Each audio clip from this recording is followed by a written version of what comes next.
Dans votre édition des locales, décollage imminent en Amérique du Sud pour un Lyonnais passionné d'aviation.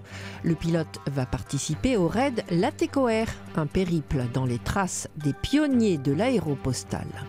Après plusieurs mois de travaux, les Marseillais fêtent le retour des chutes d'eau de la célèbre fontaine du Palais Longchamp. Mais avant cela, dans le Nord, un rapport accablant sur la pollution des sols dans une soixantaine d'établissements scolaires. Du plomb a été trouvé dans une école de Coudekerque-Branche. Un taux de plomb 2 fois supérieur au seuil autorisé dans les sols de cette école privée.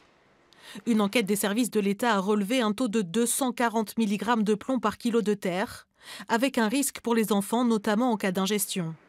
Depuis, des travaux ont été réalisés et la terre du jardin pédagogique renouvelée. Mais ces données sont restées confidentielles. Les parents d'élèves ne semblent pas être informés. Vous aviez été mis au courant de cette histoire ou pas? Pas du tout. Je suis pas de. Vous venez de m'informer à l'instant. Alors on ne le savait pas. Nous on pensait juste que l'école allait changer parce qu'elle avait besoin d'un petit peu de renouveau. Ça m'inquiète pas plus que ça parce que ça fait des années que c'est comme ça. Moi-même je suis venue à l'école ici, je suis pas plus mal en forme ou pas. Pour expliquer cette pollution, le rapport évoque la présence à proximité de l'école de sites industriels polluants comme une raffinerie, aujourd'hui disparue. 60 autres établissements scolaires de la région seraient touchés par une pollution, dont 18 en catégorie C, ici en rouge, la plus dangereuse qui nécessite des aménagements. Cette étude passée inaperçue a été révélée par l'association Robin des Bois. Elle dénonce le silence autour de cette affaire. Ces diagnostics, et c'est ça le scandale avant tout, c'est un scandale de communication, n'ont pas du tout été distribués auprès des parents d'élèves, auprès des adolescents, auprès des enseignants. C'est resté secret. À Coudekerque-Branche, la directrice de l'établissement n'a pas souhaité nous recevoir.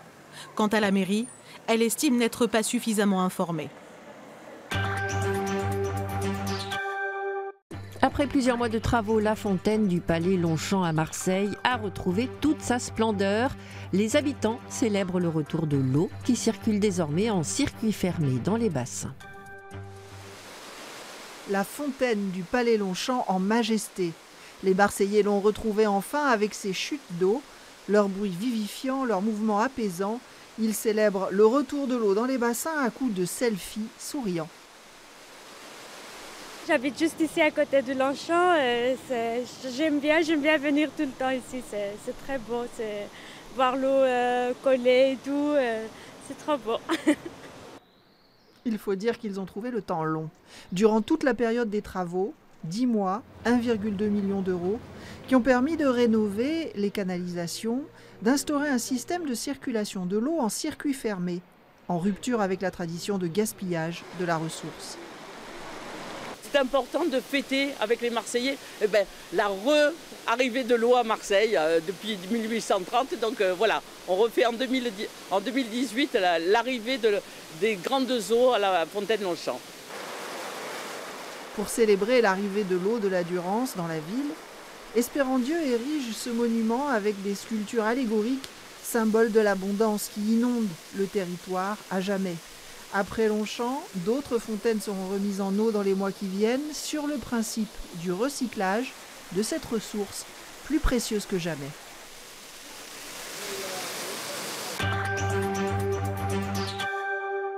Ils sont hauts comme 3 pommes et ce sont déjà des virtuoses de la raquette. Repérés dès l'école élémentaire, ces graines de champions sont formées par la Ping Sart Academy à Montfort-le-Génois. C'est un lundi comme les autres pour Malo et Gabin, à cela près qu'à la différence de leurs petits camarades, dès la fin de l'école, les deux garçons rassemblent leurs affaires de sport, direction le gymnase pour 2 heures d'entraînement intensif. Le but c'est de monter le genou et de venir toucher l'intérieur du pied. Là. On monte le genou, tac, de l'autre côté, hop. Malo et Gabin font partie de la Ping Sart Academy, une structure proche du sport-études qui permet aux meilleurs pongistes du département de progresser vers le plus haut niveau. Ils sont 18 jeunes à bénéficier cette année de ce nouveau dispositif. Et parmi eux, Eva Fontaine, 9 ans, la joueuse qui évolue en poussin, a été détectée pour son potentiel lors d'une compétition départementale. Le potentiel, c'est d'arriver déjà soit sur des compétitions nationales, puisqu'elle a, on va dire, 1 an d'avance dans sa catégorie. C'est de, pourquoi pas, la saison prochaine, de viser une qualif pour les championnats de France. Eva est licenciée au club de Saint-Calais qui n'a pas les capacités de l'entraîner suffisamment. Son entrée dans la Ping Sarthe lui a permis de compenser son volume de jeu. Je progresse vite, je fais plein de compètes et je deviens de plus en plus forte. Avec ce dispositif, ce sont maintenant les entraîneurs qui se déplacent à la rencontre des pratiquants. Une petite révolution qui a permis d'ouvrir les portes aux meilleurs joueurs dès l'école élémentaire. Si on veut que les enfants soient performants, maintenant il faut jouer de plus en plus tôt et avec un volume d'entraînement aussi plus important. Donc c'est la principale différence entre il y a 20 ans où on axait plutôt sur des collégiens et maintenant plutôt sur des écoles primaires. En tout cas, le but affiché est clair, cette Ping Sarthe Academy est là pour fabriquer les champions de demain. Refermons cette édition avec le défi que s'apprête à relever un jeune pilote lyonnais, voler sans GPS ni pilote automatique sur les traces des grands aviateurs de l'aérospatiale du XXe siècle, à l'occasion du raid Latécoère. Il est prêt à partir aux commandes de son petit monomoteur. Loris a 28 ans et une formation de pilote pour l'armée de l'air. Décollage pour un vol de routine au-dessus de Lyon. 110 en rotation. Un vol pour le plaisir, mais aussi pour s'entraîner, avant de passer à un tout autre décor. Car dans un mois, sous ses ailes, les paysages lyonnais laisseront place à la Cordillère des Andes, au relief d'Argentine et du Chili. Loris va participer au raid Latécoère en Amérique du Sud, un périple qui réunit quelques passionnés de l'aviation chaque année. Pendant une quinzaine de jours, ces pilotes volent à l'autre bout du monde. Le raid Latécoère, c'est un défi. Parce qu'on vole à vue, on va traverser la Cordillère des Andes, les conditions météo sont assez spécifiques et c'est vrai que déjà c'est très formateur et c'est une expérience unique en fait. Le défi, c'est de voler dans les traces des grands aviateurs du XXe siècle, ceux qui ont ouvert les premières liaisons de l'aéropostale.